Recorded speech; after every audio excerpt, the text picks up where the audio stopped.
Welcome, my darlings. Make yourself comfortable, and I have a tale to tell you. If you enjoy it, please be sure to hit the like button, subscribe, and leave me a comment. I always enjoy your comments. Now, let us begin.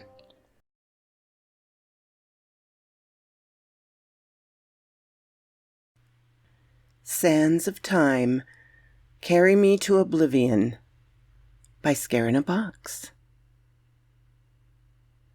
Boot the screen, boot the app, boot anything but your brain, the man in the black hat said. Boot it all and never open your damn eyes. He was catching a few side looks from the young adults a few tables away. But what did he care? He was right.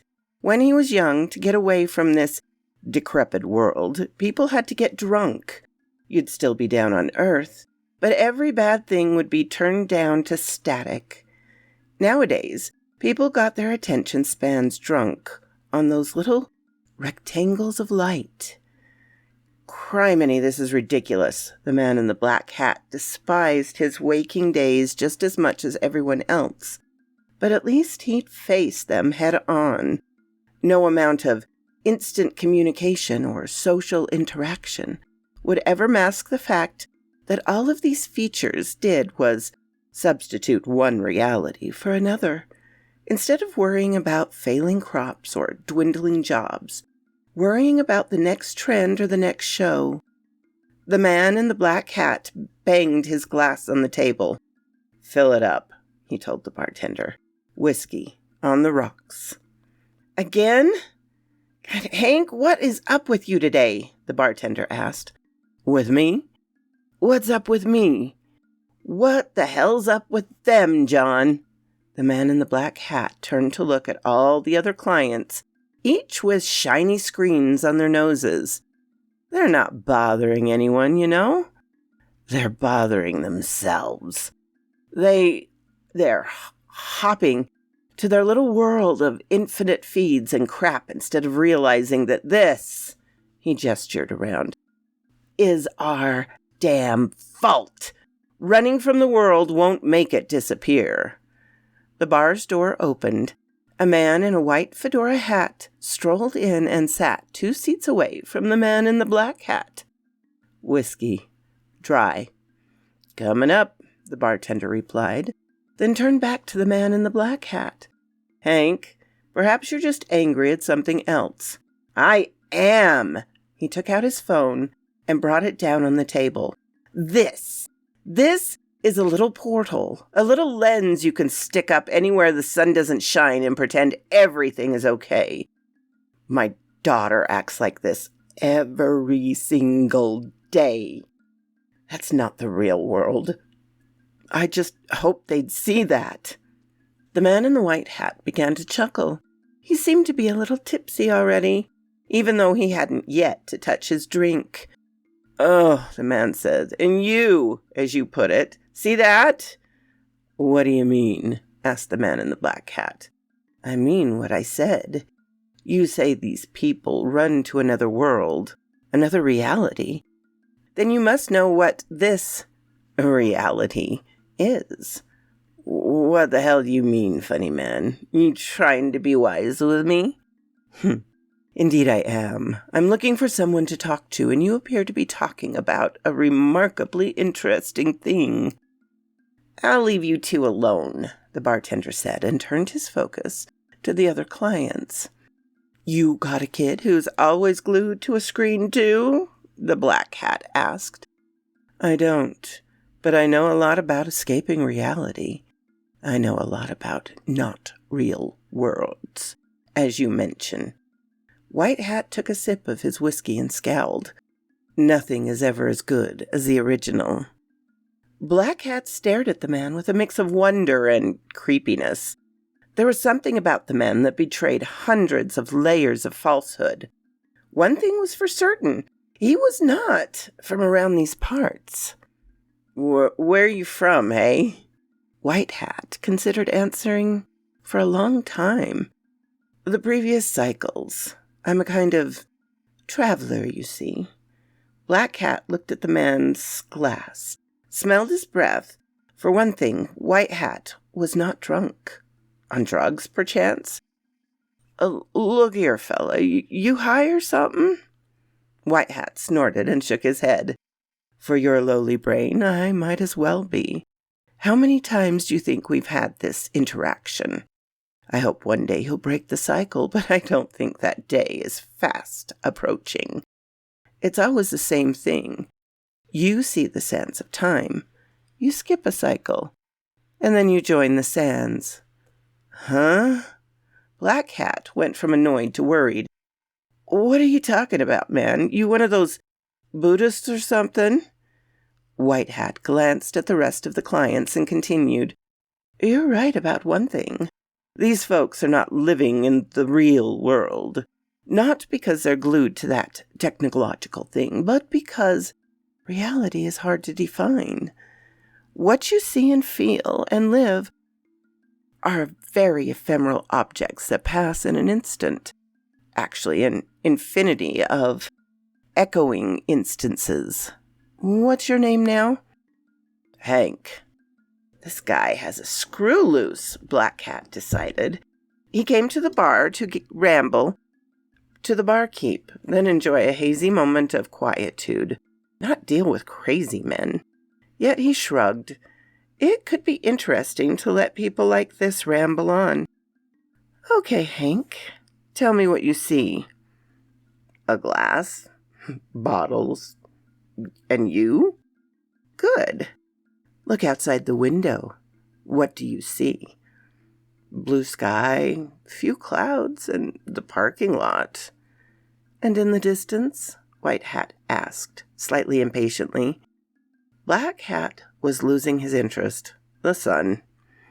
Let me explain something to you, Hank, before your attention drifts, as I've seen happen in other bodies. What you see now is the current cycle. When this one ends and the next one begins, the universe reboots itself, changing just a little variable here and there. There are some changes between cycles. I'm sure there are cycles in which life never evolved. And it was obviously not there to remember those, but reality changes, though there are things that are always the same. I always find you here in this bar, or a world's equivalent of it. And at first, you're always reticent. Then in the next cycle over, you hate the realization and decide not to see it anymore. So your soul dies with you in oblivion, until everything resets in the higher hourglass, which I can't even see. And there you are again. Whoa, wait a minute. You've done this to me before? Yes. Why? To save them. Who? If I let you go, you'll kill my family. In this world, it's called drunk driving. In others, you're just out of your mind, high on some chemical, and end up killing them. I've tried everything, and this is the only thing that works. If I make you see the truth, I can save them. Black Hat was getting tipsy. He jumped out of his bar stool and stood 2 palms away from White Hat. White Hat stared at him impassively, as if 100 miles were separating Black Hat's angry fist from his nose. I ain't killing nobody. I'd know if I was a killer, and I ain't one. Believe what you will. No one notices because our memories fade in and out with the sands of time. Only if you touch the hourglass would you remember. What damn hourglass? White Hat finally manifested some semblance of emotion, smiling. I thought you'd never ask. Follow me. If nothing else, Black Hat's day was turning out much more interesting than he'd thought possible. He found himself rather liking the stranger, this White Hat wonder.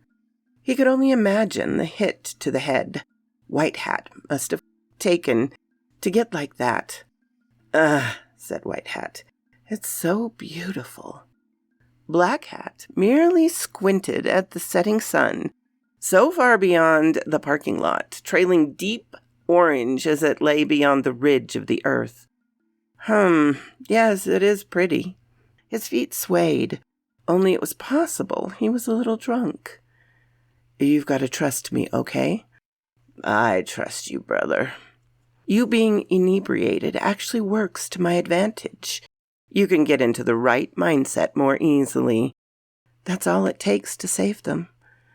This is also a curse for me, you know. I'm saving them, but the eternity passes in an instant. It's the price to pay for knowing they're alive and, well, despite your existence.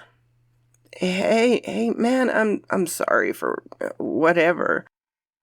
I've come to like you, you know, Hank. Before I found the hourglass, in the wretched first cycle where my awareness came to life, I hated you. Actually, I was the one who killed you then, but killing you never brought them back. White Hat was silent for a moment. Being a physicist has its uses. I got to find the sands, understand their meaning. I could kill you now and they'd survive. But then I wouldn't get to see you suffer. That's what I like the most about you. How you despair once you realize what has always gone on.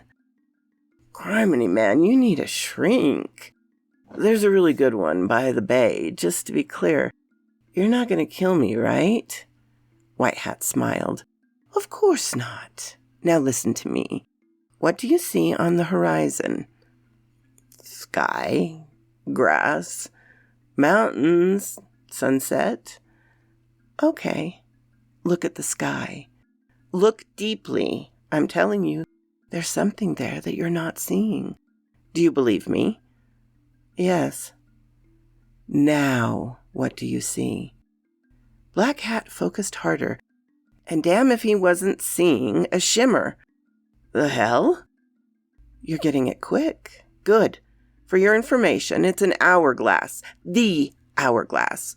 I don't know who put her there, and I don't know who set all the other ones. But something built it. Something built all the others. Like a Russian doll, time and reality recursing to an infinite deep well. Black Hat staggered back. His heart began to pound and his head throbbed, as if a force was closing down on his brain. Breathe, White Hat said. What you're feeling is not fear, or at least it's not only fear. It is unnatural for our species to see the hourglass, so there are barriers built within us to resist it. You must push through them. You must see the hourglass. Black Hat closed his eyes and his knees buckled. What was happening to him? Was it the whiskey? No, it wasn't the drink. The guy must have mined his drink, put a little white powder to mess with him. I don't want to. Get the hell away from me. White Hat slapped him hard. So hard, he saw stars and a shimmering light around the edge of his vision, shaped like an hourglass. The image was wrong somehow. Wrong as if he were staring down at an abyss, or a surgeon ripping out a stomach and cutting it layer by layer. Reality was coming undone. Get away from me, he screamed. Black Hat was sure of it. Screaming, heart pounding so hard and hot his rib cage felt like thin ice. Look into it, White Hat laughed. Black Hat felt his hands on his face, and then his eyes were forced open. Something was blocking the sky, a shimmering and impossible light, both blocking the sun and letting it through, like superimposed layers of the universe's fabric. Black Hat wasn't sure of God, wasn't sure of mathematics, wasn't sure of anything. His life had been one constant agnostic fight. But he was absolutely certain of one thing. He wasn't supposed to see that. Whatever it was, it hadn't been created for the human mind. The hourglass. His struggle ceased, and he took it all in, comprehending absolute beauty was possible and real. The bottom half of the hourglass occupied his view. The upper half disappeared somewhere above the skyline. Translucent sand made crimson by the sunset, fell from above. The hourglass was 3/4 full. He was afraid, so terribly afraid, and his heart had calmed down whilst his muscles were stuck in place, rigid as stone, acid as a battery. Yet he was also fascinated. The hourglass seemed both far away and close enough to touch. Its glass somehow made out of the universe, made of thin membrane, known as both space and time. The membrane was crafted to hold the sands of time in, but not to keep anything out. "Who are you?" asked Black Hat. "I told you. I'm just me. But you are a killer in every single reality. You can call me your guardian angel. I hold you from sin, push you over the brink to save others. This is a gift, in a way." White Hat was ignoring the hourglass. All his attention was on Black Hat. White Hat smiled manically. Finally, he gave up his stare and turned to the hourglass. White Hat said, "Do you see? It's almost full. The sands of time never stop falling. Once the hourglass fills, a new reality is clocked in. But first, the sands disappear down a hole at the bottom, towards a place where things really end, never to come up again. Oblivion, I call it. But there's a way to retain your memories." Black Hat was utterly surrendered to White Hat. He didn't want to die, to go back to his ignorance. He had to know what lay beyond, how far he could go. Giving this up would mean dying, only to be reborn. He wanted to never need to be reborn. "Tell me, please." "Touch the hourglass. Your memories will remain fixed to this soul. Come on, do it." What would he see, he wondered then? Would he see God at the end of time? Or maybe understand all that God ever was? A reluctant finger rose towards the thin film of condensed space-time. It made contact. Black Hat suddenly found himself back at the bar. He looked around, searched in the parking lot, but there was no sign of White Hat or the hourglass. He sniffed his whiskey, but it smelled normal. He had never been one to hallucinate, especially not this strongly. He really had to stop drinking. But the memory of that hourglass was so strong, so vivid. Looking at the horizon, now cast in the moonlight, couldn't he see something? A round shimmer? Couldn't he hear a faint pelting as the sands fell? He went back to the bar, paid, got into his car, and drove away. In an instant he was home. In an instant it was morning. In an instant it was night. In an instant it was Christmas. In an instant he was retiring. In an instant he had a stroke. In an instant, Black Hat, Hank Goldfield, died. The then, the now, the when, all brought into one congruous mass, writhing and pulsing as Hank observed his life draining and the sands of time being carried into perpetual oblivion. Black Hat came to, suddenly stumbling, eyes all blurry and confused and strained. "What the hell?" he tried to say, but all that came out was a rasping siren. Where was his mouth? He began to panic, but felt 2 heartbeats instead of 1. Was this hell? His eyes managed to clear out, but everything was cryptic. He wasn't staring in one direction, but all of them at the same time. Black Hat tried to touch his eyes, but he stumbled once. He raised his arms, though it didn't hurt to fall on the floor. Gravity was so much lower. Where the hell was he? He focused on what was before him. He was in hell. Before him were creatures with 3 flimsy legs, but round and fat bodies, bulbous skulls, and 2 eyes on each side of the head. The plastic-like skin on the creature's torso had enormous openings filled with what looked like rotten bones. One of the creatures stopped, and the bone-filled opening moved utterly at the same rasping sound, as if the bones were striking harmonic notes and grinding at the same time. "Are you okay?" He could understand the creature.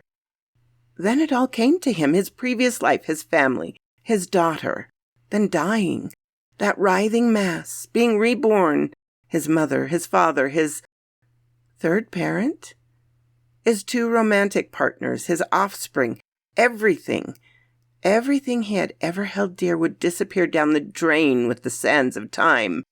No matter where he turned, he could see the shimmering silhouette of the hourglass in the cold distance, taunting him, warning that he had done this to himself, condemned to always remember those he had lost, condemned to always knowing he'd lose everyone again.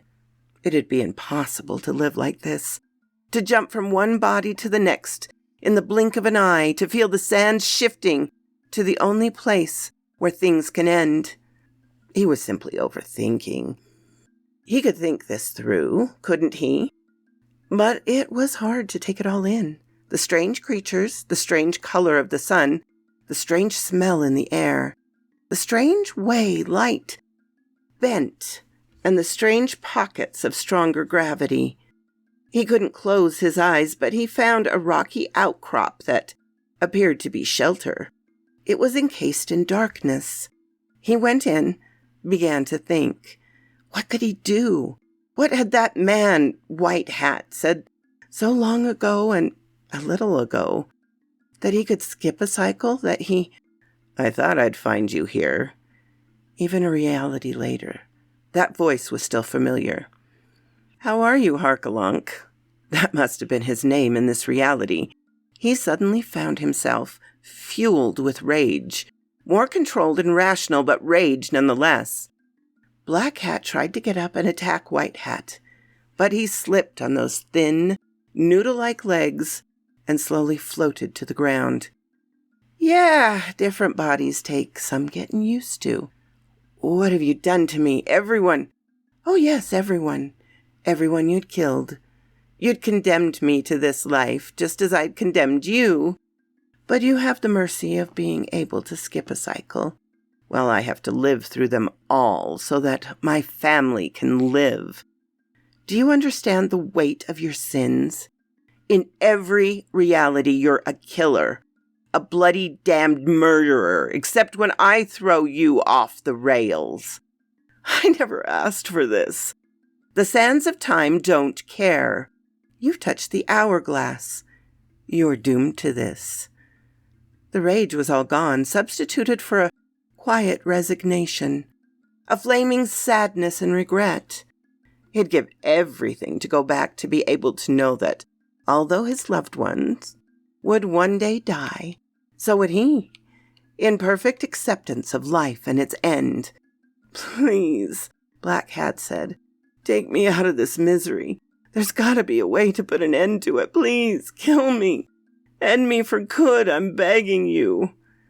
And White Hat smiled. The bone fissure in his side cracked inward, but Black Hat recognized it for a grin. "Of course I've told you this before. Just in the last reality, didn't I?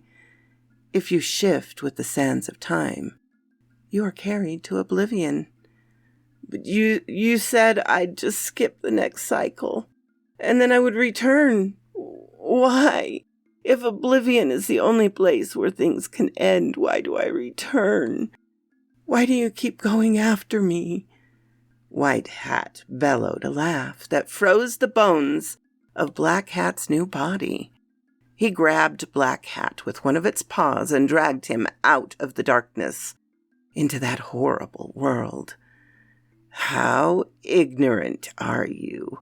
You think this is the only hourglass? That one is the one we can see? There exists another hourglass over this dimension, and another above that, and another, and all the way up. Each hourglass has an oblivion, wiped clean when the dimension above enters the next cycle. a perfect recursion of nothingness. Stop! Don't you see? You'll be carried into Oblivion now, and I can enjoy a peaceful next reality before you return.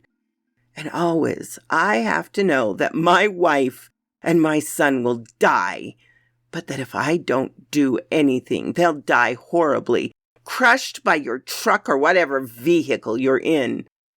Please stop. You think I don't want to jump into Oblivion? I can't. I can't let them die at your hands in any reality. Just let me go. I'm tired of this. I can't bear it. Please.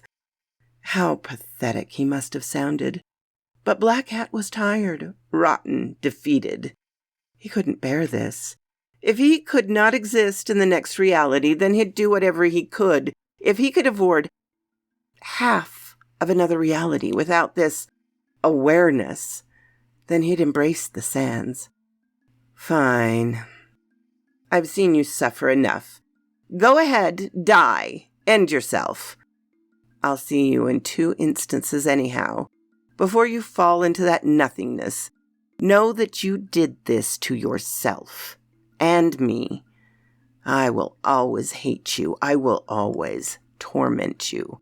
Know that whatever you do, you cannot reach the higher hourglass and end it all. I've tried. We're destined for one another. The 2 of us are trapped. The hourglass was pristine and clear, looking exactly the same as it had the previous reality when he had been known as Hank. There was no second thought, no moment of hesitation. White Hat disappeared, and Black Hat touched the hourglass with his snout. It was cold, but alive and breathing. He jumped in, traversing the space-time membrane as if it were a bubble. He was merely giving himself a small mercy, a cycle in which he didn't exist, a cycle in which he was ignorant of the hourglass, and the cycle in which he was carried to Oblivion. The sounds were soft like cotton.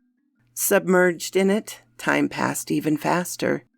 Each breath of his lungs like eons to the universe. Inside it, he didn't die, but saw everything before the great expansion, snapped the maximum barrier of entropy, and the hourglass became full. The bottomless nothing opened up, and the sands of times drifted down, carrying him to Oblivion. And just as he fell, in the imperceptible distance, he saw the shimmering silhouette of the higher hourglass, so close, and yet so far out of his reach. So quoth this raven. What? You're still here after the whole story? I really appreciate that, darlings. Please hit the like button and subscribe if you haven't. And I always love to hear from you. Have a glorious day, my darlings.